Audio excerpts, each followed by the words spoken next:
Bom dia, gente. Vamos para mais uma aula de história. Hoje nós vamos trabalhar o capítulo 15, os holandeses no Nordeste. Então, você sabia que os holandeses dominaram parte da região que hoje forma o Nordeste brasileiro durante quase 30 anos? Eles fundaram cidades, construíram edifícios e algumas marcas da sua presença na região podem ser vistas ainda hoje na atualidade. Para compreender essa história, nós vamos relembrar a parceria entre Portugal e Holanda na empresa açucareira na América Portuguesa. Para construir um engenho, era preciso investir muito dinheiro. Como a maioria dos portugueses não tinha condições de custear o empreendimento, o governo da Holanda passou a garantir todas as etapas da empresa açucareira, desde o financiamento até o fornecimento de equipamentos. Em troca, os holandeses tinham direito a comercializar o açúcar produzido na América Portuguesa. Eles atracavam nos portos das colônias portuguesas para comprar e revender o produto, além de transformá-los, refiná-los e distribuí-los em toda a Europa. As boas relações entre portugueses e holandeses começaram a ser abaladas quando uma crise sucessória em Portugal levou o rei espanhol Filipe II a assumir também o trono português. O fato ocorreu em 1580 e marcou o início da União Ibérica, em que Portugal e suas colônias estiveram subordinadas à coroa espanhola, período que perdurou até 1640. Então, nós vamos ver que os holandeses estavam em busca do domínio no Atlântico. Quer dizer, não eram só os portugueses e espanhóis, né, que queriam desfrutar das riquezas da América. Durante o século XVI, desobedecendo à partilha das terras descobertas e a descobrir entre Portugal e Espanha pelo Tratado de Tordesilhas, ingleses e franceses chegaram à América do Norte. Viam nas terras do continente americano a possibilidade de enriquecimento. E depois de algumas incursões à costa norte do continente, no início do século XVII, foi fundada a Virgínia, a primeira colônia inglesa na região sudeste dos atuais Estados Unidos, pelos ingleses. A coroa francesa também quis derrubar o monopólio espanhol e português. Fundou diversas colônias no território do atual Canadá. Então, os franceses também investiram ainda na conquista de colônias espanholas, como as ilhas do Caribe, algumas regiões da América do Sul e também da América Portuguesa. A Holanda, portanto, iniciou a sua expansão ultramarina no século XVII, né? Sua ultramarina foi fundada em 1602, uma organização controlada por mercadores que disputavam o controle do comércio internacional no Oriente, que era conhecido como a Companhia das Índias Orientais. Essa Companhia das Índias Orientais, depois foi fundada em 1621 a Companhia das Índias Ocidentais, que teve o monopólio comercial das colônias no Atlântico.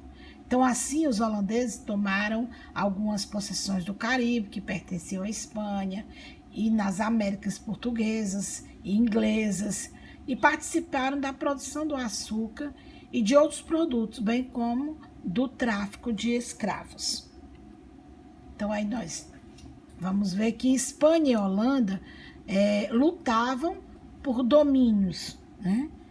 Eles travaram uma guerra, né, por domínios. Quer dizer, o rei Filipe II, que era o novo monarca português, travou uma luta aí contra os Países Baixos.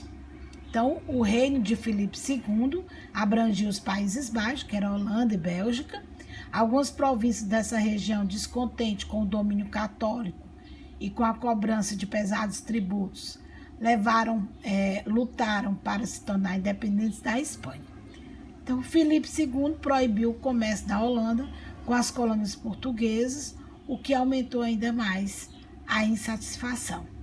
Prejudicados, então, os holandeses invadiram e conquistaram importantes domínios ultramarinos espanhóis, em especial os destinados aos tráficos negreiros na África e à produção de açúcar em áreas que hoje formam o Nordeste brasileiro. Então, primeiramente, eles invadem a Bahia, né, depois Pernambuco. Por isso que a gente vai dizer da Bahia a Pernambuco. As Companhias das Índias Ocidentais promoveram a invasão, primeiramente, dos holandeses no Nordeste, na capitania da Bahia.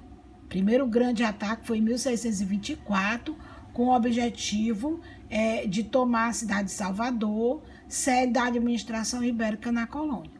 O ataque foi bem sucedido, só que a resistência organizada após a invasão impediu os holandeses de consolidar o domínio na capitania da Bahia. E aí os invasores tiveram que abandonar a cidade, abandonar no ano seguinte. Diante dessa derrota, os holandeses buscaram outra área menos protegida e escolheu justamente a capitania de Pernambuco, né? Então, as primeiras invasões, as primeiras investidas holandesas, primeiramente se deu em Salvador, em 1624, né? Pegaram os lusos brasileiros de surpresa, mas ela durou só um ano, porque aí em 1625 a esquadra espanhola os expulsou. Em 1630, os holandeses atacaram o litoral pernambucano e depois de vários enfrentamentos com tropas portuguesas e proprietários locais, eles se apoderaram da região em 1635 e fundaram assim a sede do governo holandês, que primeiramente foi em Olinda e depois, logo depois, foi transferida para a cidade de Recife. Os domínios holandeses na América Portuguesa se deu após a conquista de Pernambuco, né? Os holandeses estenderam seus domínios nessa área, que ia do atual estado de Alagoas até o atual estado do Rio Grande do Norte. A princípio, os senhores de engenho se opuseram aos estrangeiros, né? Mas depois eles começaram a perceber que o maior objetivo deles era o comércio com açúcar. Aí eles decidiram apoiar o governo holandês. Então, Recife ganhou áreas de cidade europeia, né? Ruas foram calçadas, foram construídas pontes, praças e edifícios, intelectuais e cientistas vieram, né, da Europa para o Nordeste, trazido pelos holandeses para estudar, para retratar a natureza e os povos do Brasil e torná-los conhecidos em toda a Europa. Aí nós temos aí a modernização do Recife, que foi empreendida pelo conde Maurício de Nassau, né, que pode ser vista através das pontes, dos canais construídos nesse período, né? Então, o domínio dos holandeses promoveram uma série de mudanças na vida colonial do Nordeste e também na introdução dos costumes, na tolerância religiosa, né, na tolerância cultural.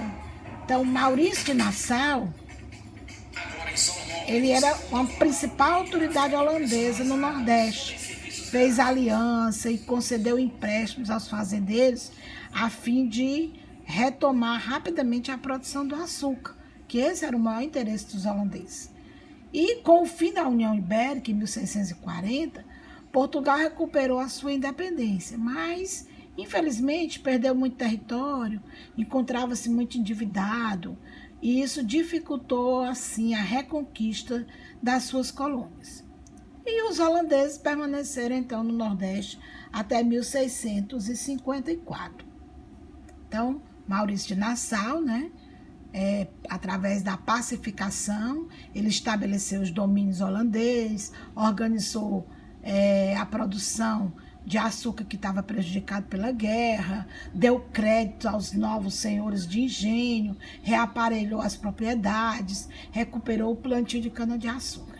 E ainda a tolerância religiosa, né, que é o objetivo da colonização deles, não era a expansão da fé calvinista, né? Era sim a expansão do comércio com açúcar.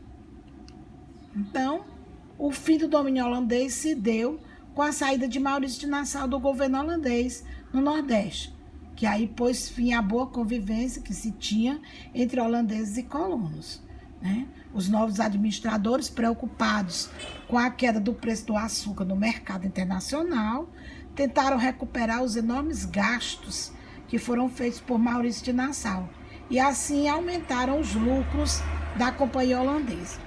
Então, esses novos administradores passaram a pressionar os fazendeiros, né, para eles pagarem os empréstimos e começaram a ameaçá-lo de confiscar suas terras, de confiscar a produção de açúcar. Isso começou a desagradar os fazendeiros da cana-de-açúcar. Então, a guerra foi deflagrada entre colonos e holandeses. Bom, Maurício deixou seu cargo em 1644, né? Como a gente já viu, o momento foi delicado com a saída dele. Os portugueses perceberam que esse era o momento de reconquistar o Nordeste. Tiveram algumas vitórias contra os holandeses na Batalha das Tabocas, na Batalha dos Guararapes, mas em 1654, finalmente, os colonos portugueses, apoiados por militares de Portugal e da Inglaterra, conseguiram expulsar definitivamente os holandeses do território brasileiro. E após a expulsão dos holandeses do Nordeste brasileiro, Pernambuco, em 1654, estes vão se estabelecer no Caribe, aumentando a concorrência mundial e diminuindo cada vez mais o preço do açúcar. E as guerras pela expulsão, né, como a gente já viu, Portugal interessado em recuperar o controle da rica região açucareira, mas pobre, né, numa situação precária, financeira e militar, e impossibilidade de expulsar os holandeses, ainda teve que aturar eles alguns dias. Depois, né, com as pressões para tomar as terras e a produção açucareira, os colonos contrataram milícias, né, que essas milícias vieram de várias partes do Nordeste para combater os holandeses. E os combates ficaram conhecidos como Insurreição Pernambucana. Eles iniciam em 1645 e vão se estender por 9 anos. Houve 2 batalhas dos Guararapes, né, que foram decisivas para restaurar gradualmente o domínio português, e a capitulação da Capina da Taborda em 1654, quando os holandeses assinam o armistício de paz, né? Eles se retiram do território, faz um acordo que foi assinado em 1661. Aí nós temos aí a expulsão dos holandeses, que ocorreu em 1645. Após muitos confrontos, finalmente os colonos portugueses, apoiados por Portugal e Espanha, conseguem finalmente expulsar os holandeses do território brasileiro. Obrigada e vamos às nossas atividades.